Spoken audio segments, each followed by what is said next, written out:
الحمد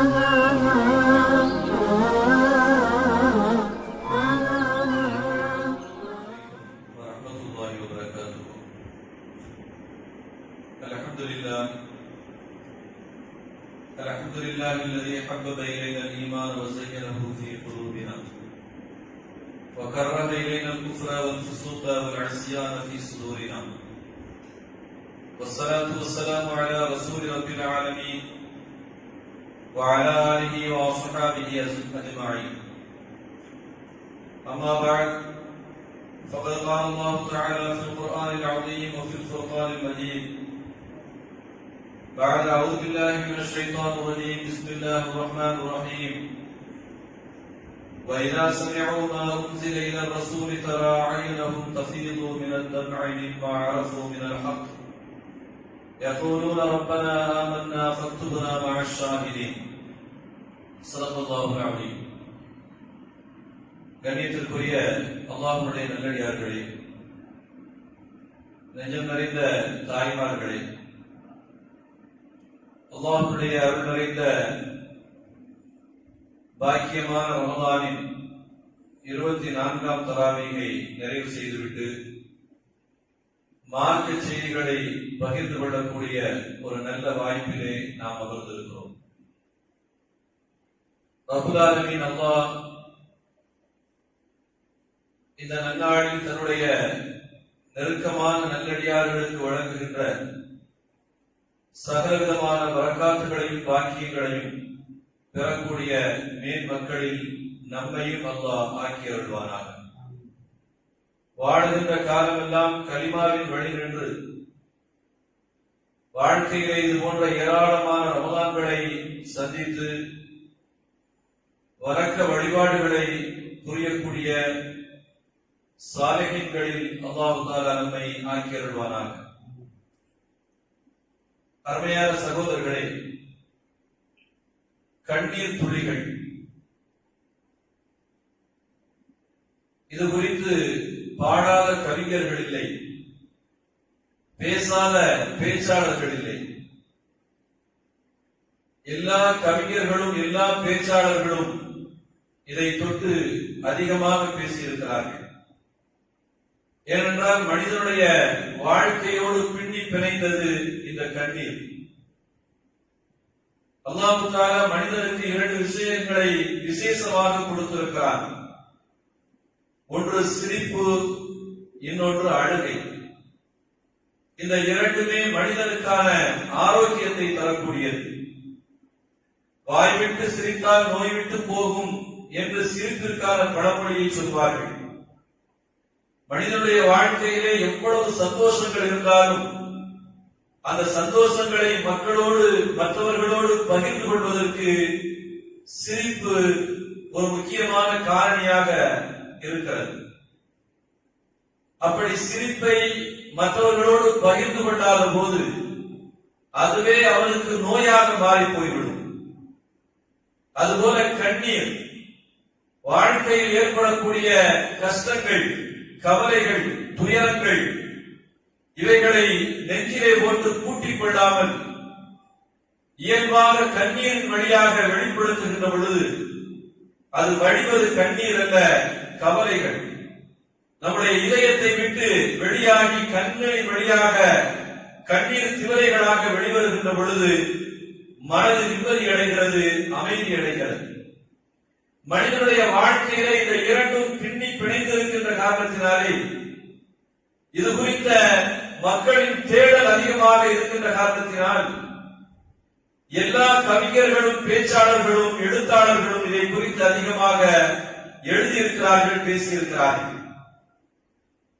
அருமையான சகோதரர்களே, குர்ஆன் ஷரீஃபிலே 2 இடங்களிலே இது குறித்த வார்த்தையை பார்க்க முடிகிறது. கண்ணீர் என்கின்ற இந்த அரபி பதத்தை 2 இடங்களிலே ரப்புல் ஆலமீன் முக்கியமான இடங்களிலே சொல்லி காட்டுகிறார். அது எந்த இடம்? 7வது ஜுஸுனுடைய துவக்க அத்தியாயம். وَإِذَا سَمِعُوا مَا أُنزِلَ إِلَى الرَّسُولِ تَرَى أَعْيُنَهُمْ تَفِيضُ مِنَ الدَّمْعِ مِمَّا عَرَفُوا مِنَ الْحَقِّ. அல்லாஹ்வால் இறக்கி அருளப்படக்கூடிய வேத வசனங்களை அவர்கள் கேட்டால் அதில் இருக்கக்கூடிய சத்தியத்தை அவர்கள் விளங்கிக் கொள்கின்ற பொழுது தஃபீது மினத் தம்இ ஹஸனன் அல்லா என்று அவர்களுடைய கண்கள் இயல்பாகவே கண்ணீர் வடிக்கிறது. அல்லாஹ் சொல்கிறான், மார்க்கத்திலே நாம் இதுவரைக்கும் விளங்காத சத்தியங்களை விளங்கிக் கொள்கின்ற பொழுது, மார்க்கத்துடைய செய்திகளை இதுவரைக்கும் தெரியாமல் இருக்கின்ற பொழுது, தெரிவதற்கான வாய்ப்பை பெற்று அதை அறிந்து விடுகின்ற பொழுது உண்மையான நல்லடியார்கள் என்ன செய்வார்கள்? கண்களிலிருந்து கண்ணீர் வடிப்பார்கள். யகூலூன ரப்பனா ஆமன்னா ஃபக்துபனா மஅஸ் ஷாஹிதீன். இறைவா, நாங்கள் ஈமான் கொண்டு விட்டோம், சாட்சியாளர்கள் எங்களை பதிவு செய்வாயாக என்று தங்களை இறைவனுக்கான நெருக்கத்தை தன்னுடைய கண்ணீர் துளிகளின் மூலமாக ஆக்கிக் கொள்வார்கள் என்கின்ற கருத்தில் ரப்பல் ஆலமீன் அந்த வசனத்திலே நல்லடியார்கள் குறித்து சொல்கிறார். இன்னொரு இடத்திலே ரப்பல் ஆலமீன் தௌபாவுடைய சூறாவிலே சொல்லி காட்டுகிறார்.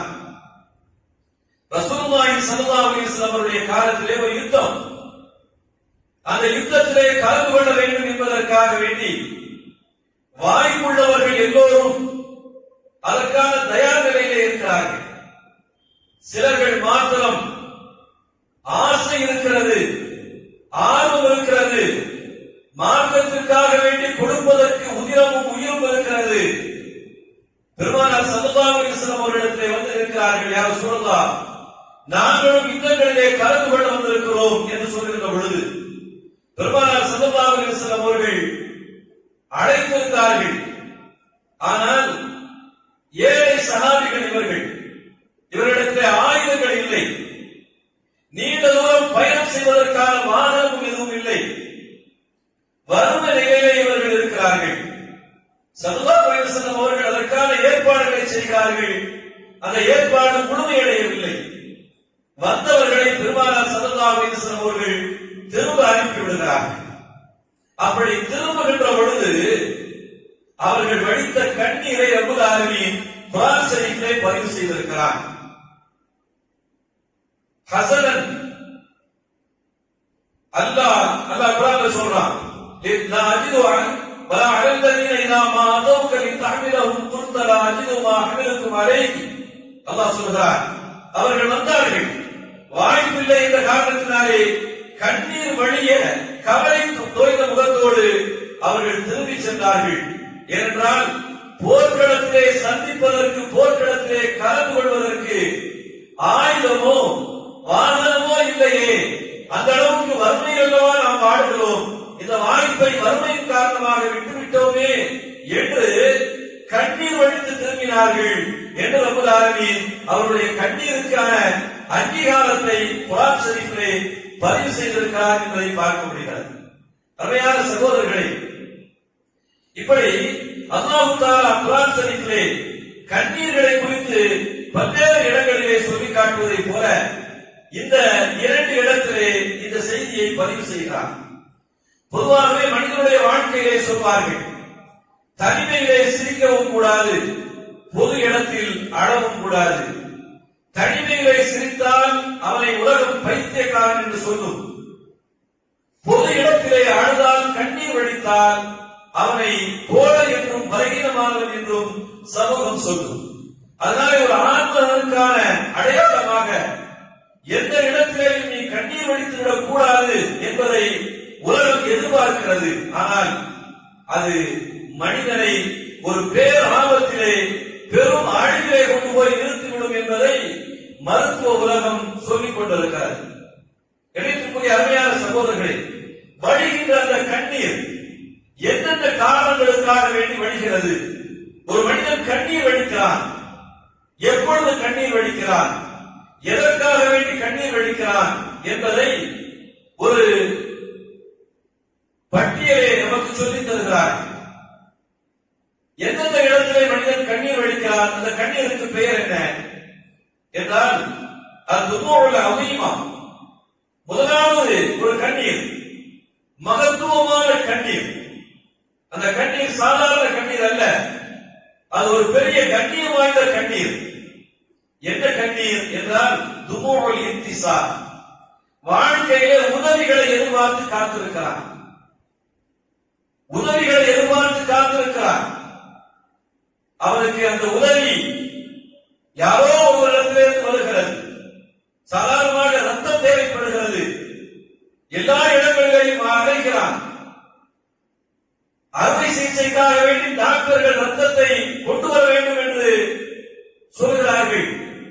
அவனுடைய குரூப்பினுடைய ரத்தம் கிடைக்காத போது ஆங்காங்கே எல்லா இடங்களுக்கும் விசைத்து கொடுக்கிறான். தகவல்களை பரப்புகிறான். கிடைத்து விடாதா என்று ஏற்றிக் கொண்டிருக்கிறான். அப்படிப்பட்ட பாதிப்பிலே உள்ளவர்களை நாம் அதிகமாக பார்க்க முடியும். அப்படி ரத்தம் கிடைத்து விட்டது என்று சொன்னால் ஏற்படக்கூடிய அந்த அழுகை இருக்கிறது.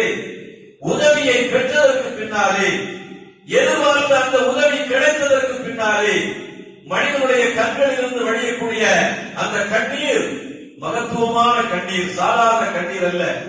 அந்த கண்ணீர் அது கண்ணீர் துளிகள் அல்ல, நன்றியுடைய வார்த்தைகள். வார்த்தைகளால் வெளிப்படுத்த முடியாது என்ற காரணத்தினாலே அந்த மனிதன் தன்னுடைய ஒட்டுமொத்த நன்றியையும் கண்ணீரின் வழியாக வெளிப்படுத்தி காட்டுகிறான். இது கண்ணியமான கண்ணீர், மகத்துவமான கண்ணீர். சிறுநீரக பாதிப்பில் இருக்கிறான் அல்லது இதய பாதிப்பில் இருக்கிறான். மாற்று அறுவை சிகிச்சை தேவை, எங்காவது கிடைக்குமா, உயிரை காப்பாற்றிக் கொள்வதற்கான வழியாக அமையுமா என்று பல நாட்களாக காத்துக் கொண்டிருக்கிறான். கிடைக்கின்ற பொழுது ஏற்படக்கூடிய மகிழ்ச்சி, அந்த சந்தோஷம், நமக்கு இப்படி உதவி கிடைத்து விட்டதே என்று நன்றி பெருக்கிலே வடிக்கக்கூடிய அந்த கண்ணீர் இருக்கிறதே, அந்த கண்ணீர் கண்ணியமான கண்ணீர், மகத்துவமிக்க கண்ணீர். அந்த கண்ணீருக்கு ஈடு இணை உலகத்திலே எதுவுமே கிடையாது. அதே போல குழந்தைகள் கண்ணீர் வடிப்பார்கள்.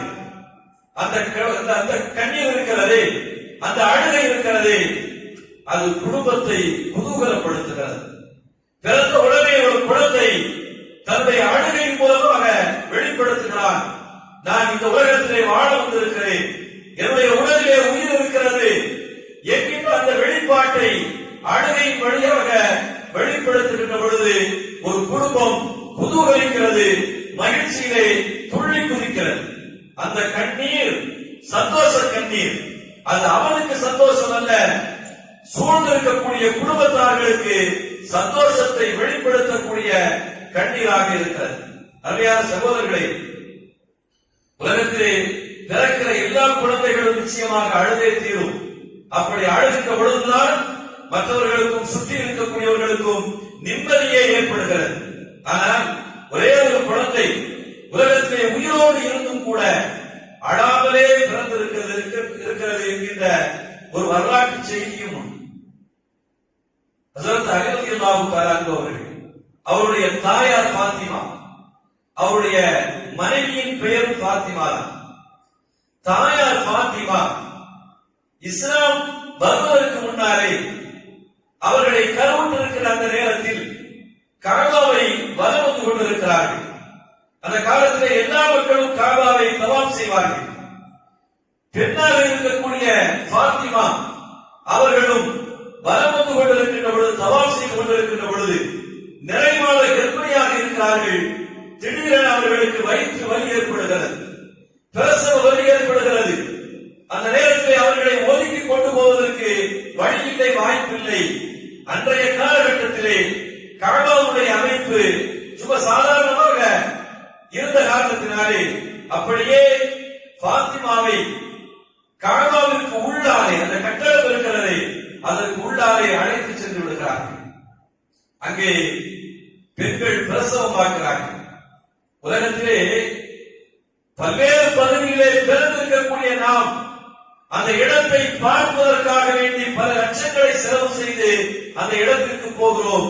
ஆனால் அந்த இடத்திலேயே பிறந்து இந்த உலகத்திற்கு அவதாரம் கொடுத்தவர்கள் அதற்கு அடியின் கரமுமாக வச்சுதான் குழந்தை பிறந்து விடுகிறது. குறைசி குலத்தினுடைய குழந்தை என்ற காரணத்தினாலே ஒரு பெருமண்ட கூட்டம் குதூகலிக்கிறது. ஆனால் அந்த சந்தோஷம் நீடிக்கவில்லை. எல்லோரும் சந்தோஷத்தை திளைத்துக் கொண்டிருக்கின்ற பொழுது ஒரு நிசப்தம் நிலவுகிறது. காரணம், குழந்தையிடத்திலே எந்த அசைவும் இல்லை, அழுகையும் இல்லை, கண்ணீரும் இல்லை, எதுவுமே இல்லாமல் உயிரற்ற ஜடமாக அந்த குழந்தையுடைய அமைப்பு இருக்கிறது. பெருமானார் ஸல்லல்லாஹு அலைஹி வஸல்லம் அவர்கள் அப்பொழுது நபியாக அனுப்பப்படாத காலம். பெருமானார் ஸல்லல்லாஹு அலைஹி வஸல்லம் அவர்கள் ஒரு 28 வயது அல்லது 30 வயது வாலிபராக இருக்கக்கூடிய அந்த டைம் அவர்களுக்கு செய்தி சொல்லப்படுகிறது. பெருமானார் ஸல்லல்லாஹு அலைஹி வஸல்லம் அவர்கள் ஓடோடி வருகிறார்கள். வந்து குழந்தையின் முகத்தை பார்த்த உடனே அந்த குழந்தை அப்படியே அழ ஆரம்பிக்கிறார். அதுவரைக்கும் அசைவற்று கிடந்த அந்த குழந்தை ரசூலுடைய முகத்தை பார்த்த மாத்திரத்திலே அழ ஆரம்பிக்கிறது. பெருமானார் ஸல்லல்லாஹு அலைஹி வஸல்லம் அவர்கள் அந்த குழந்தையை கையிலே எடுத்து அதை சுத்தப்படுத்துகிறார்கள். தன்னுடைய புனித கரத்தால் அந்த குழந்தையை நீர் ஊற்றி துடைக்கிறார்கள். துடைத்து விட்டு ரசூலுல்லாஹி ஸல்லல்லாஹு அலைஹி வஸல்லம் அவர்கள் ஒரு வார்த்தை சொன்னார்கள். இந்த குழந்தைக்கு இன்று நான் குளிப்பாட்டுகிறேன், ஒரு காலம் வரும் இந்த குழந்தை என்னை குளிப்பாட்டும் என்று சொன்னார்கள். பிற்காலத்திலே பெருமானார் ஸல்லல்லாஹு அலைஹி வஸல்லம் அவர்களை வஃபாத்தானதற்கு பின்னாலே குளிப்பாட்டக்கூடிய ஒரு வாய்ப்பை, ஒரு பாக்கியத்தை ஹஸரத் அலி கர்ரமல்லாஹு வஜ்ஹா அவர்கள் பெற்றார்கள் என்பதை வரலாற்றிலே பார்க்க முடிகிறது. பெருமானார் ஸல்லல்லாஹு அலைஹி வஸல்லம் அவர்கள் நபியாக அனுப்பப்படுவதற்கு முன்னாலே எதிர்காலம் குறித்த, தன்னுடைய மரணம் குறித்த, அந்த மரணத்திலே யார் தன்னை குளிப்பாட்டுவார்கள் என்ற செய்தியை கூட ஸல்லல்லாஹு அலைஹி வஸல்லம் அவர்கள் சொல்லி சென்றார்கள் என்பதை பார்க்க முடிகிறது. அருமையான சகோதரர்களே, உலகத்திலேயே உயிரோடு இருந்து அழாமல் பிறந்து ஒரு குழந்தை இருக்கிறது என்று சொன்னால் ஹஸரத் அலி கர்ரமல்லாஹு வஜ்ஹா என்கிற வரலாற்று செய்தியை பார்க்க முடிகிறது. அருமையான சகோதரர்களே, குழந்தைகள் அழுகிறார்கள். அந்த அழுகை பல்வேறு கட்டங்களிலே பிறப்பின் போது அழுகிறார்கள், வளர்கின்ற போது அழுகிறார்கள், பல்வேறு சூழல்களிலே அழுகிறார்கள். அந்த குழந்தையின் ஒவ்வொரு கட்ட அழுகையின் அர்த்தம் என்ன, பொருள் என்ன, எதற்காக இந்த குழந்தை அழுகிறது என்பதை தாய் மிக துல்லியமாக விளங்கிக் கொள்ளக்கூடிய அளவுக்கு அல்லாஹ் தஆலா அந்த ஆற்றலையும் தாய்க்கு கொடுத்திருக்கிறார் என்பதை பார்க்க முடிகிறது. அருமையான சகோதரர்களே, இன்னொரு கண்ணீர் இருக்கிறது. மனிதனுடைய வாழ்க்கையிலே அடுத்த கட்ட மறுவளர்ச்சியை, ஒரு நல்ல பயணத்தை நோக்கி செல்வதற்கான வாய்ப்பை தரக்கூடிய கண்ணீர், ஒரு கண்ணீர் இருக்கிறது. அந்த கண்ணீர் துமூஉத் தௌபா. கடந்த கால வாழ்க்கையை செய்துவிட்ட அந்த பாவங்களை நினைத்து அழுது கண்ணீர் வடிக்கிறோமே இறைவனுக்கு முன்னாலே, இந்த கண்ணீர் சாதாரண கண்ணீர் அல்ல.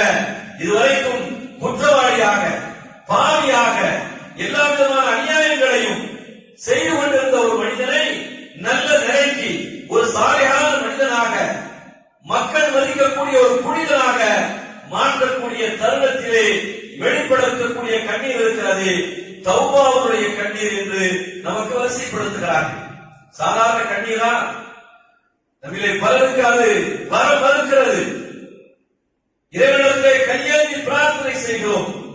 வார்த்தைகள், வாய்கள் முணுமுணுக்கிறதே ஒழிய இதயம் இறைவனை நோக்கி இருந்தாலும் கூட கண்களில் இருந்து கண்ணீர் வருகிறதா? பலருடைய முகத்திலே அதை பார்க்க முடியாது.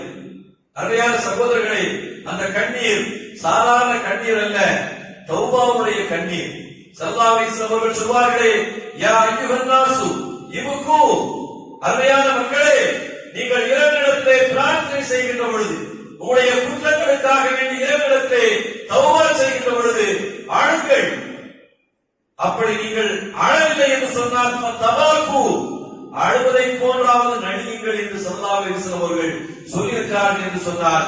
இறைவனிடத்திலே கையேற்றக்கூடிய அந்த நேரத்திலே இறைவன் கண்ணீரை எதிர்பார்க்கிறான், நம்முடைய அழுகையை எதிர்பார்க்கிறான். ஸல்லல்லாஹு அலைஹி வஸல்லம் அவர்கள் அந்த ஹதீஸுடைய தொடரிலே ஒரு செய்தியை சொல்லி நம்மை எச்சரிக்கிறார்கள். நரகவாசிகள் வேதனை தாங்காமல் அழுவார்கள், அழுது அழுது அழுது வடித்து, கண்ணீர் வடித்து வடித்து கண்களிலே கண்ணீர் துளிகள் வற்றி போய்விடும். அழுதால் இனிமேல் கண்ணீர் வராது, ரத்தம் தான் வரும் என்கின்ற அளவுக்கு நரகத்துடைய வேதனை தாங்காமல் அழுவார்கள். சாதாரண அழுகை அல்ல, அந்த விஷயத்தை அப்படியே சொல்லிக்கொண்டே வருகிறார்கள். கண்களில் இருந்து ரத்தம் வடியும். அந்த ரத்தம் இருக்கிறது சாதாரண ரத்தம் அல்ல. அந்த வடிந்து கொண்டிருக்கக்கூடிய நரகவாசிகள் ஒட்டுமொத்த மக்களும் வடிந்த அந்த ரத்த துளிகள் அது ஆறாக ஓடும். கப்பல் கூட விடலாம் என்று ஸல்லல்லாஹு அலைஹி வஸல்லம் அவர்கள் சொல்கிறார்கள் என்று சொன்னால், ஒட்டுமொத்த மக்களும் வடிக்கக்கூடிய அந்த கண்ணீர் நீர் இல்லாமல் ரத்தங்களாக மாறி பெருக்கெடுத்து ஓடும் என்று பெருமானார் ஸல்லல்லாஹு அலைஹி வஸல்லம் அவர்கள் சொல்லியிருக்கிறார்கள். அருமையான சகோதரர்களே, அங்கே நாம் கண்ணீர் வடிக்க வேண்டிய அவசியம் அல்ல, அங்கே போய் நாம் ரத்தம் வடிக்க வேண்டிய அவசியம் அல்ல, கதற வேண்டிய அவசியம் இருக்காது, கத்த வேண்டிய அவசியம் இருக்காது.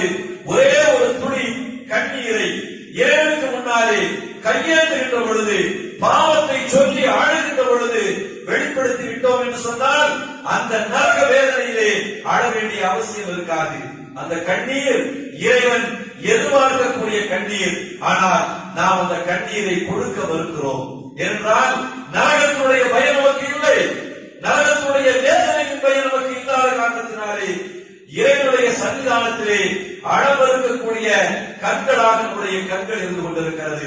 அல்லாஹ் பாதுகாக்க வேண்டும். அருமையான சகோதரர்களே, இந்த கண்ணீர் இறைவனுக்கு மிக பிடித்தமான கண்ணீர். அந்த கண்ணீரை அல்லாஹ் தஆலா எதிர்பார்க்கிறான், ஆராதிக்கிறான். என்னுடைய அடியான் என்னுடைய இடத்திலே திரும்ப வந்துவிட மாட்டானா? பாவ மன்னிப்பு கேட்டுவிட மாட்டானா? அவன் என்னை மன்னிப்பதற்கு நான் தயாராக இருக்கிறேனே, அவன் ஏன் என்னிடத்திலே வரவிருக்கிறான் என்று ரப்பல் ஆலமீன் நம்மை அழைக்கிறான், எதிர்பார்க்கிறான். அந்த எதிர்பார்க்கிற கண்ணீரை கொடுத்து விட்டோம் என்று சொன்னார் நரகத்தில் இருந்து நாம் விமோசனத்தை பெற்று விடுவோம். அதுபோல பெண்கள் அழக்கூடிய கண்ணீர் ஒன்று இருக்கிறது. அது உலகத்தில் எல்லோரும் பார்க்கக்கூடிய கண்ணீர். எல்லா கணவன்மார்களும் அவ்வப்போது பார்க்கக்கூடிய கண்ணீர் தான் பெண்களுடைய கண்ணீர். பெண்கள் கண்ணீர் என்பது பெண்கள் வடிக்கக்கூடிய கண்ணீரை அது ரதீகா என்று சொல்வார்கள், மென்மையான கண்ணீர் என்று சொல்வார்கள். ஆனால் அதுதான் உலகத்திலே பலம் பொருந்திய ஆயுதம். சாதிக்க முடியாததை, வார்த்தைகளால் சாதிக்க முடியாததை, அன்பால் சாதிக்க முடியாததை, அதிகாரத்தால் சாதிக்க முடியாததை ஒரு துளி கண்ணீரின் மூலமாக பெண்கள் சாதித்து விடுவார்கள். சாதாரணமானதல்ல, ஏனென்றால் அது அவர்களுக்கான ஆயுதம்.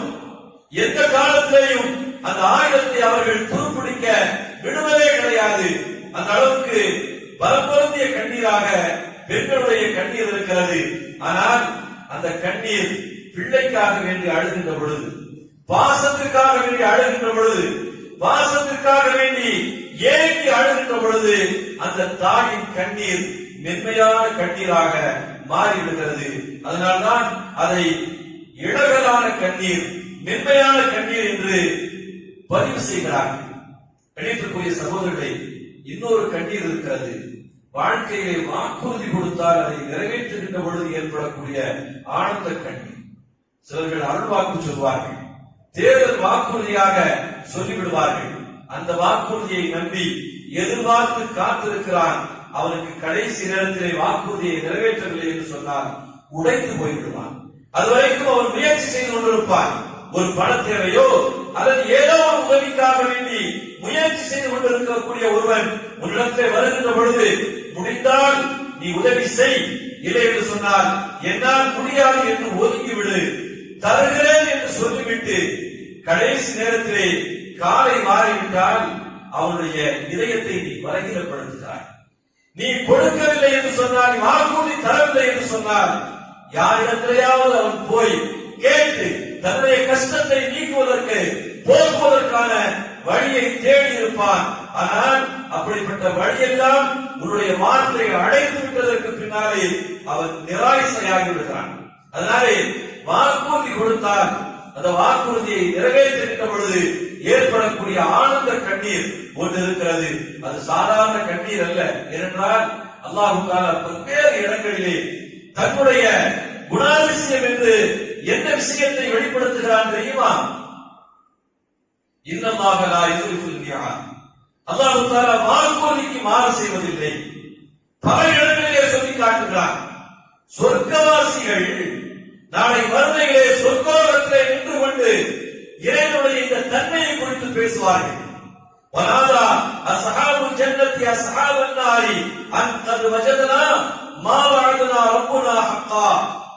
நாளை மறுமையிலே சொர்க்கவாசிகள் சொர்க்கத்திலே நின்று கொண்டு தன்னுடைய ரப்பை குறித்து பகிரங்கமாக நரகவாசிகளுக்கு கேட்கின்ற அளவுக்கு சொல்வார்கள், எங்களுடைய ரப்பு துன்யாவிலே வாழ்கின்ற பொழுது எங்களுக்கு கொடுத்த வாக்குறுதியை இன்று நிறைவேற்றி இருக்கிறார் என்று பெருமிதத்தோடு சொல்வார்கள்.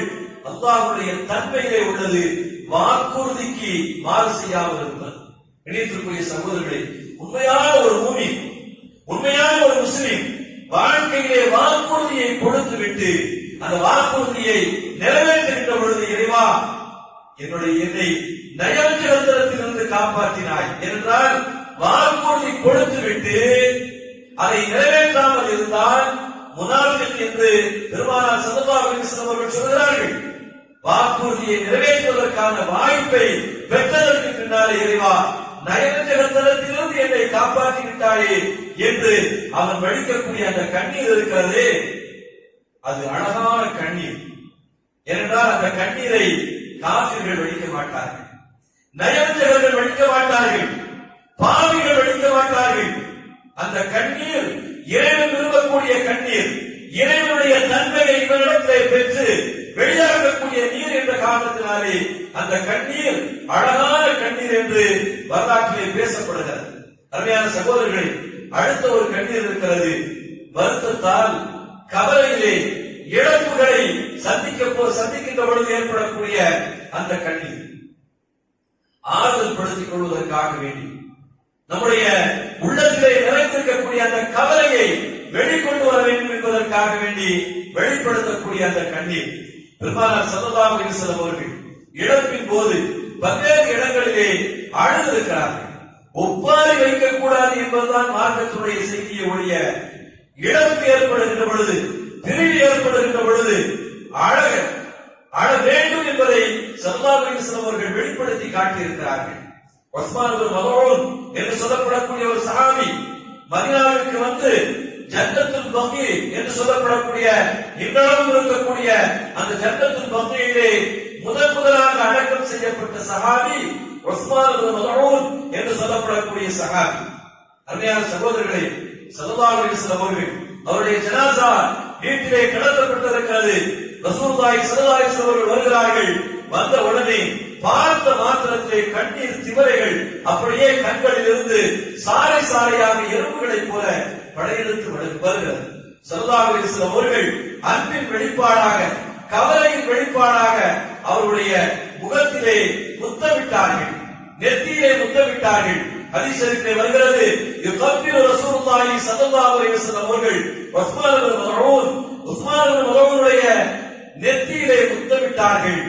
அப்படி முத்தமிடுகின்ற பொழுது வழிந்த கண்ணீர் உஸ்மான் இப்னு மதூனுடைய முகத்திலே பட்டது என்கின்ற செய்தியை ஹதீஸ் ஷரீஃபிலே பார்க்க முடிகிறது. இணைத்திருக்கூடிய அருமையான சகோதரர்களை, இந்த கண்ணீர் ரஹ்மத்தின் வழியாக, அன்பின் வெளிப்பாடாக வெளியாகக்கூடிய கண்ணீர் என்ற காரணத்தினாலே இந்த கண்ணீர் துபுஉல் அஸா, ஆறுதலுக்காக, நிம்மதிக்காக, அமைதிக்காக வேண்டி வெளிப்படுத்தக்கூடிய கண்ணீர் என்பதை பார்க்க முடிகிறது. இணைத்திருக்கூடிய சகோதரர்கள், வாழ்க்கையிலே லட்சியவாதிகள், இலக்கை நோக்கி பயணிக்கக்கூடியவர்கள், வாழ்க்கையிலே எதையாவது சாதிக்க வேண்டும் என்பதற்காக வேண்டி பல்வேறு கட்டங்களிலே பல்வேறு கஷ்டங்களை மேற்கொண்டவர்கள், அந்த இலக்கை எட்டி பிடித்து வெற்றி கனியை பறிக்கக்கூடிய அந்த நேரத்தில் ஏற்படக்கூடிய கண்ணீர் இருக்கிறது. அந்த கண்ணீர் துபுஉன் நஜா, வெற்றி கண்ணீர் என்று பதிவு செய்கிறார்கள். ஒருவன் டாக்டராக வேண்டும் என்று நினைக்கிறான், அவருடைய ஆசையை நிவர்த்தி செய்வதற்காக வேண்டி, பூர்த்தி செய்வதற்காக வேண்டி அவருடைய தந்தை எல்லா விதமான கஷ்டங்களையும் அனுபவிக்கிறான், சொத்து சோகங்களை இழக்கிறான். அந்த படிப்புக்காக வேண்டி பல லட்சங்களை கொட்டி கொடுக்கிறான். அந்த பையன் படித்து டாக்டர் ஆகி அந்த டாக்டருக்கான சான்றிதழை பெறுகின்ற பொழுது தந்தையும் மகனும் வெடிக்கக்கூடிய அந்த கண்ணீர் இருக்கிறது, சாதாரண கண்ணீர் அல்ல. இன்று நம்முடைய முஸ்லிம் சமூகம் அது குறித்து அதிகமாக பேசுகிறது, கவலைப்படுகிறது. பல்வேறு அவமானங்களை, பல்வேறு இழிவுகளை இந்த லாக்டவுனிலே சந்தித்ததற்கு பின்னாலே இந்த எல்லோருடைய குரலாகவும் ஒலித்துக் கொண்டிருக்கிறது. மருத்துவமனைகள் இந்த சமூகத்திற்கு அதிகம் தேவை, மருத்துவர்கள் அதிகம் உருவாக்கப்பட வேண்டும் என்கின்ற ஆனந்தத்தை வெளிப்படுத்திக் கொண்டிருக்கிறோம். அருமையான சகோதரர்களே, நாம் ஒரு நாள் கண்ணீர் வடித்தால் பத்தாது. மருத்துவமனைகளோ மருத்துவர்களையோ சமூகத்தை உருவாக்க வேண்டும் என்று சொன்னால் ஒரு நாள் கூக்குரலோ ஒரு நாள் குரலோ உருவாக்கி விடாது. அதற்கு ஒரு சமூகம், ஒரு ஜெனரேஷன் உழைக்க வேண்டும். அதற்காக தியாகங்களை செய்ய வேண்டும். அப்படி தியாகங்கள் செய்தால்தான் மருத்துவர்களை முதலிலே உருவாக்க வேண்டும். அதற்கு பின்னாலே மருத்துவமனைகளை உருவாக்க வேண்டும். என்ன செய்ய வேண்டும்? எங்கெல்லாம் நம்முடைய பிள்ளைகள் படிக்கிறார்களோ, 10th படிக்கிற பிள்ளைகள் இருப்பாங்க, 12th படிக்கிற பிள்ளைகள் இருப்பாங்க. அந்த 10th படிக்கிற பிள்ளைகளில் யார் நல்ல மார்க் வாங்குறானோ அவனை சமூகம் தத்தெடுக்க வேண்டும். ஒரு தனி மனிதனால் மருத்துவ படிப்பை மேற்கொள்ள முடியாது என்கின்ற ஒரு நிலை இக்காலகட்டத்தில் இருக்கின்ற பொழுது அப்படிப்பட்ட பிள்ளைகளை சமூகம் தத்தெடுத்து அவனுக்கான எல்லா செலவினங்களையும் சமூகமே பொறுப்பேற்றுக் கொண்டால் அப்படிப்பட்ட மருத்துவர்களை முதலிலே உருவாக்க முடியும். அதிலே முயற்சி செய்ய வேண்டும். வெறுமனே கூச்சலிடுவதிலேயோ ஆனந்தங்களை வெளிப்படுத்துவதிலேயோ எழுத்து வடிவிலே கவலைகளை சமூகத்திலே பயிர்ந்து கொள்வதனாலேயோ எந்த பிரயோஜனமும் கிடையாது. அப்படி ஒரு சிந்தனை இருக்குமையானால் ஒவ்வொரு ஜமாத்துகளும் ஒவ்வொரு ஊர்களும் ஊரிலே யார் படிக்கிறார்கள், அந்த படிக்கிற பிள்ளைகளிலே எந்த பிள்ளை திறமையான பிள்ளை அவனை கண்டறிந்து அவனை ஊக்கப்படுத்தி மருத்துவத்திற்கான குரூப்பை எடுக்க வைத்து எல்லா செலவினங்களையும் செய்தால் மருத்துவர்களை உருவாக்கலாம். இல்லை என்று சொன்னால் வெற்று பூச்சல்களாக மாறி போய்விடும். ஒரு சகோதரன் கரெக்டுக்கு படிக்க வேண்டும் என்று ஒரு பிள்ளை நினைக்கிறான் என்று சொன்னால் அதற்கு நாம் முனைய வேண்டும். குடியுரிமை சட்டம் வருகின்ற பொழுது நாம் எல்லாம் ஆனந்தப்பட்டோம். அதிகாரத்திலே அரசு பொறுப்புகளிலே நம்முடைய சமூகத்தை சார்ந்தவர்கள் இல்லாதிருக்கின்ற காரணத்தினால்தானே இப்படிப்பட்ட அவலங்களை எல்லாம் சந்திக்க வேண்டியிருக்கிறது என்று நாம் கவலைப்படுகிறோம். அருமையான சகோதரர்களே, பிரச்சனைகள் வருகின்ற பொழுது கண்ணீர் வடிக்கக்கூடியவன், கவலைப்படக்கூடியவன் வாழ்க்கையிலே எந்த காலத்திலேயும் தீர்வை நோக்கி ஒரு தனி மனிதனும் பயணிக்க முடியாது. ஒரு சமூகமும் தீர்வை நோக்கி நிச்சயமாக பயணிக்க முடியாது. அருமையான சகோதரர்கள், எனவே தீர்வை நோக்கி போக வேண்டும் என்று சொன்னால் அதற்கான அடிப்படை கட்டமைப்பை எல்லா வகையிலையும் உருவாக்க வேண்டும். துமோர் நஜா, வெற்றியினுடைய கண்ணீர், அந்த கண்ணீரை இந்த சமூகம் வடிக்க வேண்டும். இந்த சமூகம் அந்த கண்ணீரை பார்க்க வேண்டும் என்று சொன்னால் இரண்டு விஷயத்திலே குறிக்கோளோடு செயல்பட வேண்டும். ஒன்று, அரசாங்கத்தில் இருக்கக்கூடிய பதவிகளை, அதிகாரத்தை உருவாக்கிக் கொள்வதற்கு, அதிகாரத்தை பிடிப்பதற்கு நம்முடைய பிள்ளைகளை அதற்கான தயாரிப்புகளிலே ஒவ்வொரு ஜமாத்துகளும் ஈடுபட வேண்டும். இன்று நாம் தூங்கிவிட்டோம் என்று சொன்னால் பிற்காலத்திலே சந்தோஷத்தின் கண்ணீரை நம்முடைய கண்களிலே பார்க்க முடியாது. இது போன்ற ஒவ்வாறு கூச்சல்களையும் இது போன்ற கண்ணீர்களையும் தான் வருங்காலத்திலே நாமும் வடிக்க வேண்டிய சூழ்நிலை வரும். நம்முடைய சமுதாயமும் அடுத்த தலைமுறையும் இது போன்ற கவலைகளிலே, இழிவுகளிலே, அவமானங்களிலே கண்ணீர் வடிக்க வேண்டிய ஒரு சூழ்நிலை ஏற்பட்டுவிடும். அருமையான சகோதரர்கள், அதுபோல மனிதனுடைய வாழ்க்கையிலே உபதேசங்களை பெறக்கூடிய அந்த சந்தர்ப்பத்தில் பாவங்களை நினைத்து குற்றங்களை நம்ம ஒரு தவறு பண்ணிட்டோம். ஒன்று இறைவனுக்கு முன்னாலே கண்ணீர் வடிப்பது, இன்னொரு கண்ணீர் பாவத்தை பாவம் என்று உணர்ந்து இப்படி நாம் செய்து விட்டோமே என்று நினைக்கக்கூடிய அந்த கண்ணீர். அந்த கண்ணீர் வாழ்க்கையிலே வந்தால் அடுத்த அவருடைய நிலைப்பாடுகள் எல்லாமே சரியாகும். பல நபர்களுக்கு, பிள்ளைகளுக்கு நாம் உபதேசம் செய்கிறோம். பல பிள்ளைகளை நீ செல்லக்கூடிய பாதை தவறானது என்று சுட்டி காட்டுகிறோம். திருந்துகிறானா, வருந்துகிறானா, அது குறித்து அவனுக்கு ஏதாவது சிந்தனை ஏற்படுகிறானா, எதுவுமே இல்லாத ஒரு சூழ்நிலையை பார்க்கிறோம். எவன் உபதேசங்களை பெற்று பயன்பெறுகிறானோ அவன் தான் வாழ்க்கையிலே முன்னேற்றத்தை, வெற்றியை நோக்கி அவனுடைய வாழ்க்கையை கொண்டு செல்வான். இல்லை என்று சொன்னால் நஷ்டத்திலே அவனுடைய வாழ்க்கையை தள்ளிவிடுவான். இப்படி வாழ்க்கையிலே பலகட்ட கண்ணீர்கள் இருக்கிறது. எல்லா கண்ணீருக்கும் மேலான ஒரு கண்ணீர் இருக்கிறது என்று சொன்னார். இறையச்சத்தால் அழக்கூடிய கண்ணீர் இருக்கிறது. இந்த கண்ணீர் இந்த உலகத்திலே வடிக்கக்கூடிய கண்ணீர்களை எல்லாம் விட சிறந்த கண்ணீர், மகத்துவம் மிக்க, மாண்பு மிக்க, இறைவன் விரும்பக்கூடிய கண்ணீர். இந்த கண்ணீரை வைத்துக் கொண்டு எல்லா சாதனைகளையும் இந்த துன்யாவிலையும் சாதிக்க முடியும், ஆகிரத்திலையும் சாதிக்க முடியும் என்பது சந்தேகம். கிடைத்திருக்கூடிய அருமையான சகோதரர்களே, கண்ணீரினுடைய இந்த நிலைகளை சொல்வதற்கு காரணம், வாழ்க்கையிலே நாம் கண்ணீர் வடிக்க வேண்டும். வடிக்கின்ற கண்ணீர் நம்முடைய வாழ்க்கையை மறுமலர்ச்சிப்படுத்த வேண்டும், நம்முடைய வாழ்க்கையை இறைவனோடு நெருக்கி வைக்க வேண்டும், நம்முடைய சமுதாயத்தை முன்னேற்ற பாதையிலே கொண்டு செல்ல வேண்டும். எல்லாவற்றிற்கும் மேலாக நாம் வடிக்கின்ற கண்ணீர் எல்லாமே நம்மை சொர்க்கலோகத்திலே கொண்டு போய் சேர்க்க வேண்டும். ரப்புல் ஆலமீன் அல்லாஹ் உணர்ந்து வாழக்கூடிய தௌஃபீகை